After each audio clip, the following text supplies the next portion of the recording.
The mechanic ran his hand along the B-25's nose. Something was wrong. Not wrong with the bomber. Wrong with everything he thought he knew about American air doctrine. It was December 1942. Eagle Farm Airfield in Brisbane, Australia. The bomber sitting in the maintenance depot had serial number 41 to 12,437. Someone had painted a name on the fuselage. Pappy's Folly. Major Paul Gunn wanted 8 machine guns mounted in the nose. 8 .50 caliber Brownings firing forward. The mechanic had seen the plans. The vibration alone would tear rivets out of the airframe. The added weight would make the aircraft nose-heavy and uncontrollable on takeoff. Engineers from Wright Field would later call the modification impractical. They would say the balance would be all messed up, that the airplane would be too heavy and would not fly properly. Major Gunn was installing the guns anyway. 3 months earlier, medium bombers in the Southwest Pacific had been dying. In July 1942, the 5th Air Force lost 11 A-20 Havocs in a single month attacking Japanese convoys. The problem was simple. High-altitude bombing against ships did not work. Bombs dropped from 12,000 feet missed fast-maneuvering vessels by hundreds of yards. The jungle clouds and monsoon weather made precision impossible. Japanese convoys sailed through Allied bombing runs and delivered their troops. Then Major General George Kenney took command of Allied air forces in the Southwest Pacific in July 1942. He found an air force rigidly following pre-war doctrine that was getting men killed for no result. Kenney needed innovation. He needed it immediately, and he found it in the most unlikely place. Paul Irvin Gunn was not supposed to be there. 43 years old. Former enlisted naval aviator with 21 years service. Chief Petty Officer when he retired in 1939. No college degree. Education stopped at age 16 on an Arkansas farm. After the Navy, he had started Philippine Airlines flying Red Beach 18s between Manila and other cities. For aircraft, his wife Polly liked red.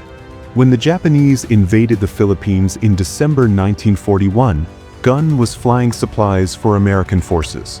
The Army commissioned him as a captain. When Manila fell, Gunn escaped to Australia. His wife and 4 children were interned at Santo Tomas Camp. He knew what the Japanese were doing to civilians in occupied territory. What happened to Gunn's family turned him into something else. When Kenney visited the 3rd Bomb Group at Charters Towers in August 1942, he found Gunn working on A-20 Havocs. Gunn had convinced Captain Frederick Hoffman to let him modify an A-20 by installing 4 .50 caliber machine guns in the bombardier's nose compartment. The guns came from wrecked P-39 Airacobra and P-40 Warhawk fighters that had crashed during training. Dozens of fighters destroyed by new pilots learning to fly powerful Allison engines. The machine guns were salvaged. Gunn put them to use. The modification created immediate problems. The added weight of 4 guns and ammunition shifted the center of gravity forward. The A-20 became dangerously nose-heavy. Gunn did not have engineering calculations. He moved heavy radio equipment and gear aft until the aircraft balanced.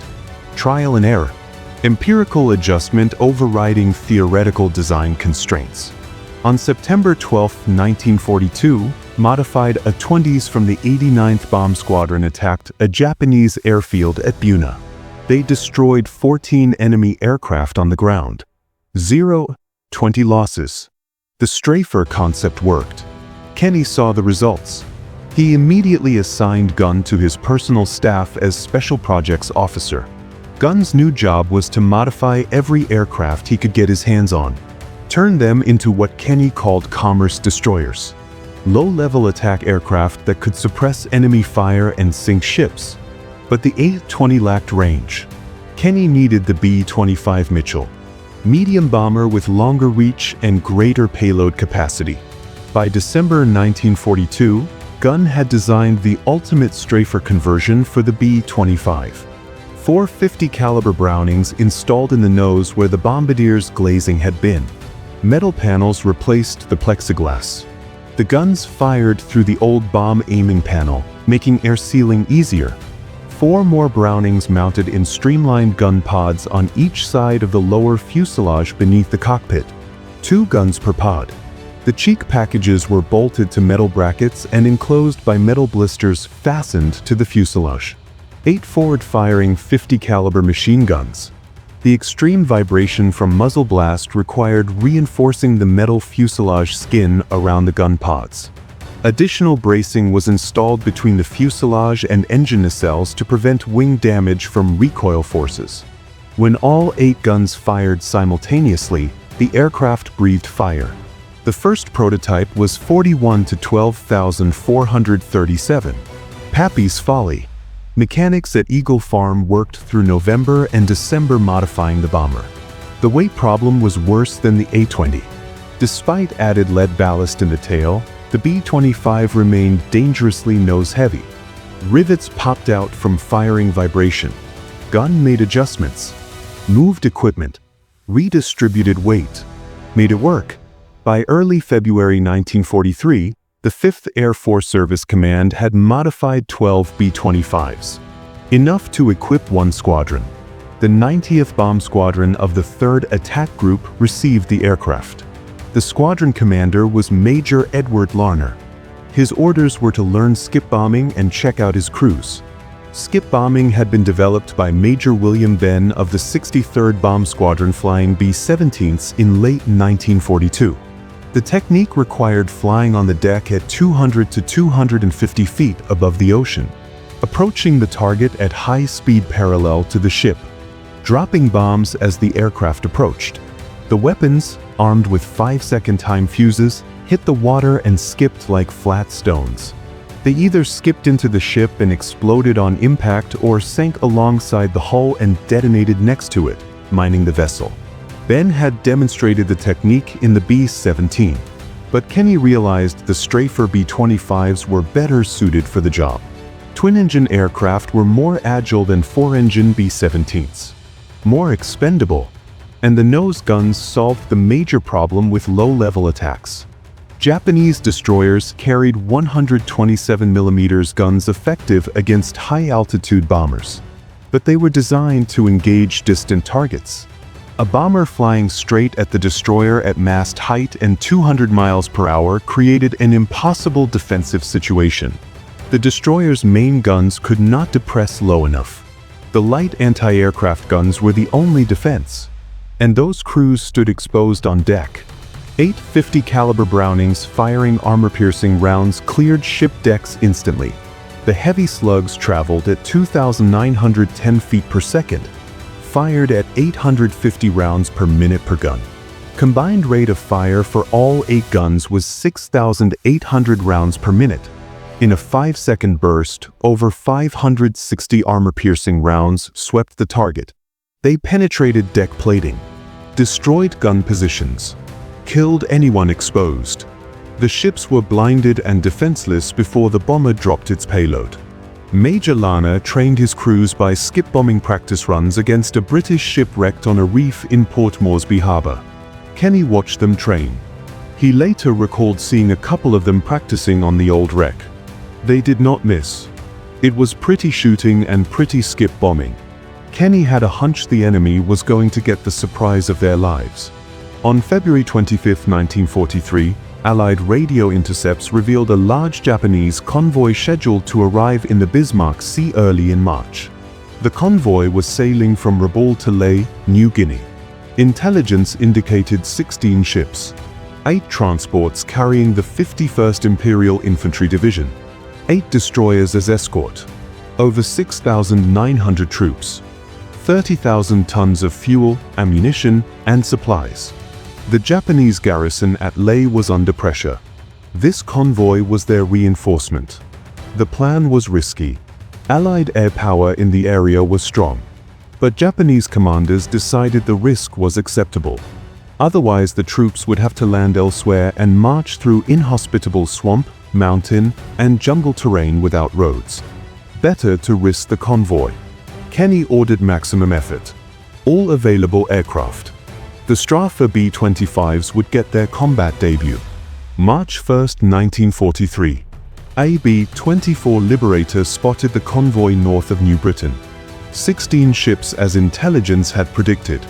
The Battle of the Bismarck Sea had begun. For 2 days, Allied aircraft shadowed and harassed the convoy. B-17s conducted medium-altitude bombing runs. Conventional attacks from 7,000 feet. The ships maneuvered and dispersed. Few hits. But the attacks separated the convoy vessels, reducing their concentrated anti-aircraft firepower. Japanese fighters from Rabaul provided air cover. Mitsubishi A6M0s engaged Allied fighters. The convoy continued toward Leh. March 3, 1943. The weather cleared. Kenny launched the knockout blow. Morning. 13 B-17 flying fortresses attacked from medium altitude. The Japanese destroyers turned to face the bombers and opened fire. Zeros climbed to engage. P-38 Lightning escorts intercepted the fighters. The medium-altitude attack drew Japanese defensive fire upward. Anti-aircraft guns focused on the high bombers. Fighter cover concentrated at altitude. Then the low-level force arrived. 13 Royal Australian Air Force Bristol bow fighters approached at wave-top height. Japanese ships turned to face them, standard procedure against torpedo bombers presenting a smaller target. But the bow fighters were not carrying torpedoes. They carried 4 20mm nose cannons and 6 wing-mounted .303 machine guns. The bow fighters strafed the length of the convoy. Deck crews took devastating casualties. Gun positions were shredded. Bridges were destroyed. Following immediately behind came 10 B-25 strafers from the 90th Bomb Squadron led by Major Lana with Major John Hennebury on his wing. 12 Australian A-20 Havocs flew with them. The Japanese convoy had never encountered anything like what happened next. The B-25s came in line abreast formation. A continuous wall of aircraft flying 50 feet above the waves at over 200 miles per hour. When they reached firing range, every gun opened simultaneously. 80 forward-firing 50 caliber machine guns from 10 B-25s. The sound was overwhelming. Each bomber fired 6,800 rounds per minute.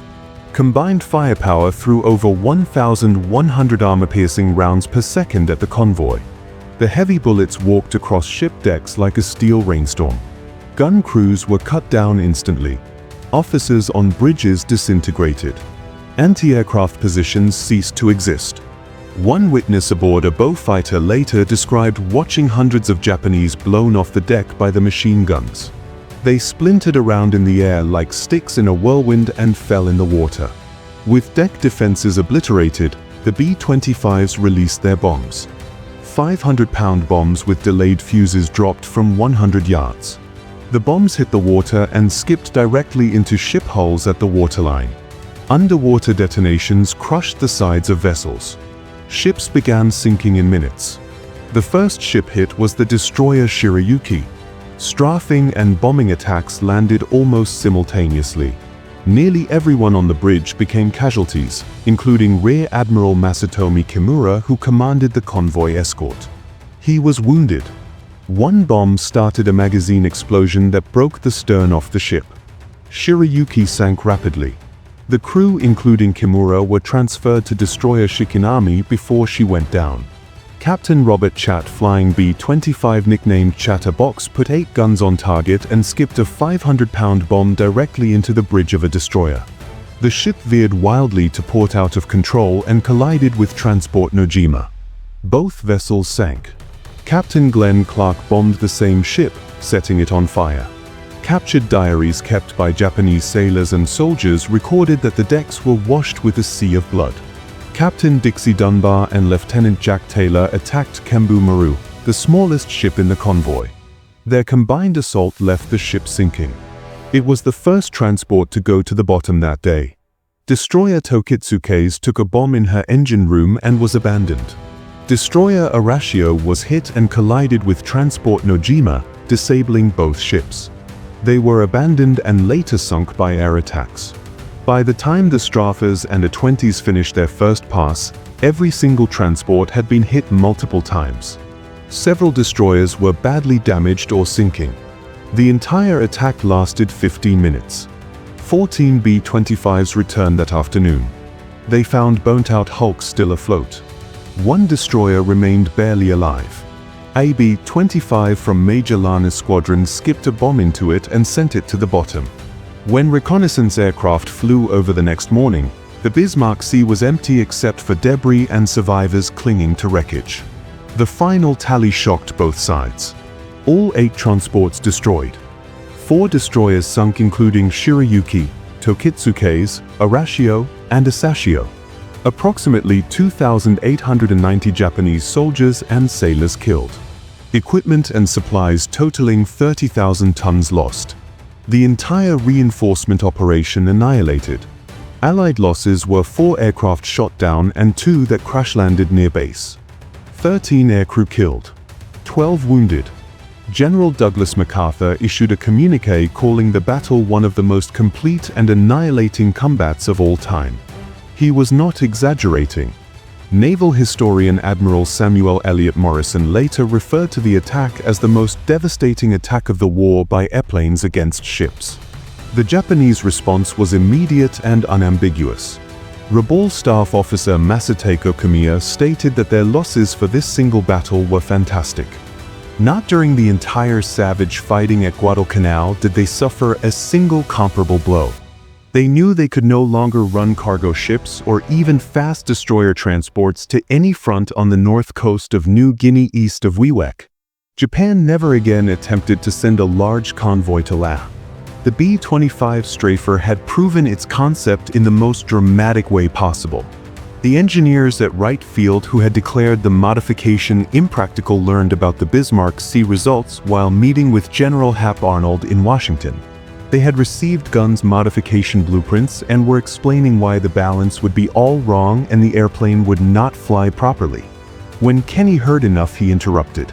12 of the modified B-25s had just played a vital role in sinking every transport and troop ship in a Japanese convoy. 60 additional strafer conversions were already being completed in the Pacific. The engineers had no response. North American aviation began incorporating strafer modifications into factory production. The B-25G model introduced in 1943 attempted to combine the strafer concept with heavy firepower by adding a 75mm M4 cannon. The cannon fired manually loaded shells. About 4 rounds could be fired in a single strafing run. The massive recoil was punishing. Smoke and cordite filled the cockpit. The gun was heavy and the trajectory did not match the 50 caliber machine guns, preventing the machine guns from being used to register the cannon. Many field units removed the 75mm gun and replaced it with 2 additional 50 caliber machine guns. The B-25H model refined the design. It featured 14 50 caliber machine guns total. 4 in the nose, 4 in fuselage-mounted blister packs, 2 in the relocated dorsal turret positioned just behind the cockpit, 1 each in new waist positions, 2 in the tail. When the pilot locked the dorsal turret to fire forward, 10 machine guns could fire simultaneously in the direction of flight. With the lighter T-13E 175mm cannon, the B-25H achieved devastating firepower. 1,000 units were produced. The final production variant was the B-25J. It came with 2 nose configurations: a transparent bombardier nose for conventional bombing missions, or a solid strafer nose mounting 8 50 caliber Brownings. The J model included 4 guns in the fuselage blister packs standard from the factory, 2 in the dorsal turret, 1 each in waist positions, 2 in the tail. Total gun count for the fully armed strafer B-25J was 18 50 caliber machine guns. 14 could fire forward when the dorsal turret was locked ahead. The most heavily armed American bomber of World War II. A single 12-plane squadron of B-25Js carried more 50 caliber machine guns than 4 infantry regiments. The strafer B-25s spread throughout the Pacific. By September 1943, approximately 175 B-25C and D models had been converted to strafers at depots in Brisbane and Townsville, Australia. Similar modifications were made by the 341st Bomb Group in the China-Burmandia Theater and the 41st Bomb Group of the 7th Air Force in the Central Pacific. The 345th Bomb Group, over 60 aircraft, were all converted to strafers at Depot No. 2 at Mount Louisa in Townsville. The tactics refined continuously. Pilots learned to approach at 50 feet or lower. Some claimed if they saw a cow during a mission they flew around it. The combination of massed forward firepower and skip bombing created a nearly unstoppable anti-shipping weapon. Japanese convoys could not defend against it. Light anti-aircraft crews were killed before they could engage. Heavy guns could not depress to hit low-flying aircraft. Fighter covers struggled to intercept bombers attacking at wave-top height and high speed. On April 6, 1945, the 345th Bomb Group attacked Japanese destroyers with such efficiency that 3 ships were sunk so quickly the last half of the group had not even begun their runs. 20-year-old Lieutenant Pepe Blunt led his B-25 in firing 10 forward machine guns continuously for 5 seconds as he closed on a destroyer. Over 1,250 heavy slugs from 2 bombers swept the destroyer's deck in that single burst. 600 were armor-piercing rounds. 300 were incendiary that began melting steel on contact. The ship never had a chance. Japanese reports to Tokyo grew increasingly grim. One admiral conceded that B-25 strafers were more destructive than submarines, more accurate than dive bombers, and more versatile than torpedo planes. By 1943, Japanese naval officers realized that moving supplies in daylight within range of American B-25 bombers had become almost impossible. Convoys that once routinely carried food, ammunition, and reinforcements across the Pacific became deadly missions. Isolated garrisons began to starve. Desperate to adapt, Japanese commanders shifted to using destroyers and submarines at night. But these efforts could not replace the cargo capacity of freighters. The Japanese supply chain broke. Bases that depended on regular resupply withered. Some Japanese pilots attempted to ram B-25s in desperation, sacrificing their own aircraft hoping to bring down a single bomber. The losses mounted regardless. The strafers also devastated Japanese air power on the ground. Attacking enemy airfields became a primary B-25 mission. Flying at ultra-low altitude, the bombers swept across airstrips with all guns firing. Aircraft parked in revetments were destroyed before they could take off. Fuel dumps exploded. Hangars collapsed. Destroying enemy planes on the ground never made anyone an ace, but it was just as effective as shooting them down in combat. In March 1944, B-25s with modified fuel systems conducted raids on Wewak, a Japanese stronghold in New Guinea. Pappy Gunn had designed an auxiliary fuel tank system. The lower turret was removed and a large steel fuel tank was hung from a bomb shackle fixed to the ceiling. Main tanks were refilled from this auxiliary source in flight. The tank was jettisoned just before reaching the target area. The system was messy. Fumes permeated the fuselage as the tank tore away from hose fittings. It was breezy with an open hole in the floor. But the extended range made the Wewak raids possible. The Japanese had not anticipated B-25s could reach Wewak. Most of their planes were caught on the ground. The raids broke the back of Japanese air power in New Guinea. Cameras installed in B-25 tails and activated by the pilot after dropping bombs recorded some of the war's most dramatic footage of aircraft being obliterated on airstrips. In the European theater, B-25 strafers used specialized jet ammunition developed to ignite fuel in Messerschmitt Me-262 jets and other German aircraft. During April 1945 alone, they destroyed a large number of parked German jets before the aircraft could become operational threats. In Burma, the 409th Bomb Squadron became so effective at destroying bridges that they nicknamed themselves the Dental Clinic for their bridge work. Bridges were difficult targets but critical infrastructure. The squadron's precision skip bombing and strafing tactics cut Japanese supply lines throughout the theater. The cost was substantial. Flying low and directly into enemy fire left little margin for error. Many bombers never returned. The 3rd Attack Group alone lost more than 40 aircraft during the war. Pilots endured tense seconds charging toward enemy ships with tracer rounds streaking toward them. They pulled up at the last instant to avoid crashing into the target. Some did not pull up in time. Others were hit and went down in flames. The risks were accepted because the results were undeniable. B-25 strafers broke Japan's supply chain. They destroyed convoys. They crippled air power. They changed the course of the Pacific War. Paul Gunn continued flying combat missions throughout the war despite his age and rank.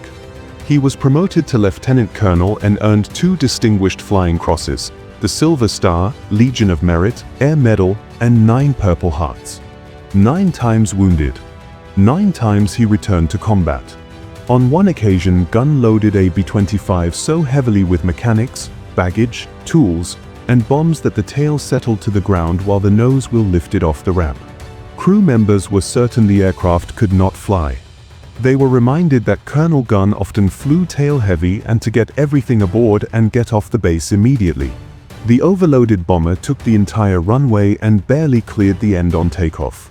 What Pappy Gunn wanted, Pappy Gunn got. Gunn was wounded in a Japanese bombing attack on Leyte in late 1944. The injuries removed him from combat operations. When the Philippines were liberated, he was reunited with his family. His wife and 4 children had survived internment at Santo Tomas. They came home.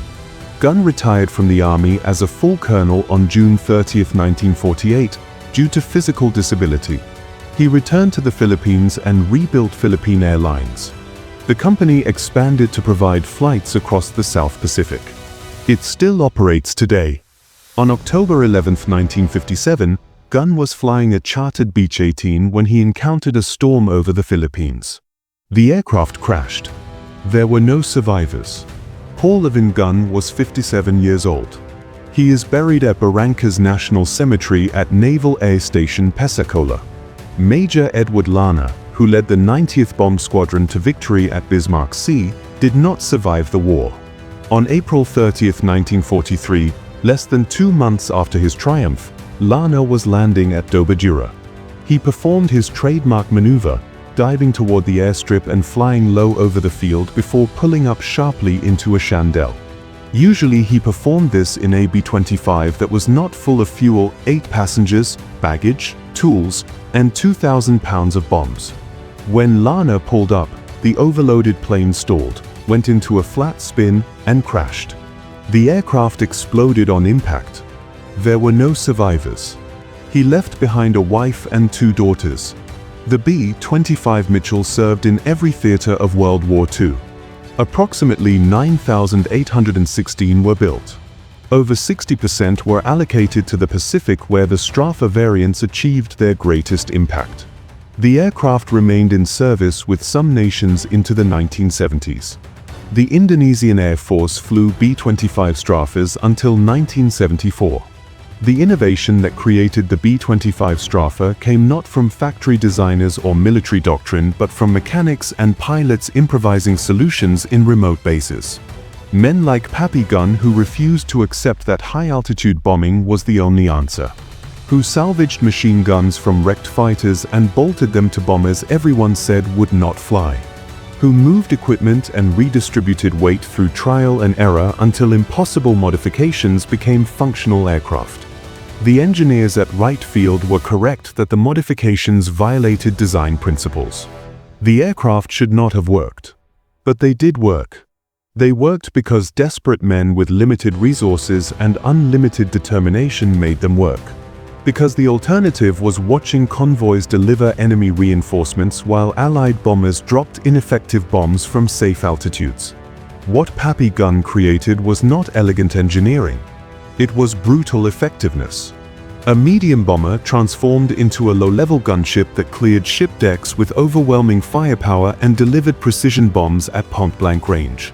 An aircraft that forced an entire navy to abandon daylight resupply operations. A weapon system that changed maritime warfare in the Pacific. The term commerce destroyer was appropriate. The B-25 Strafers did not just sink ships. They destroyed Japan's ability to sustain its conquests. cut the supply lines, starved the garrisons, broke the back of Japanese logistics throughout the theater. And they did it with 50 caliber machine guns that engineers said would tear the aircraft apart. On August 19, 1945, 4 days after Japan announced surrender, 4 B-25J gunships escorted 2 Mitsubishi Betty bombers carrying Japanese surrender delegates from Japan partway to Manila and back. The strafers that had devastated Japanese shipping for 3 years now served as honor guard for the end of the war. The last mission. The last flight. The commerce destroyers had done their job. This was just one of countless untold stories from the Second World War. If you want to hear more forgotten chapters of history, subscribe and hit the bell icon. Drop a comment telling us which WW2 story you want to hear next.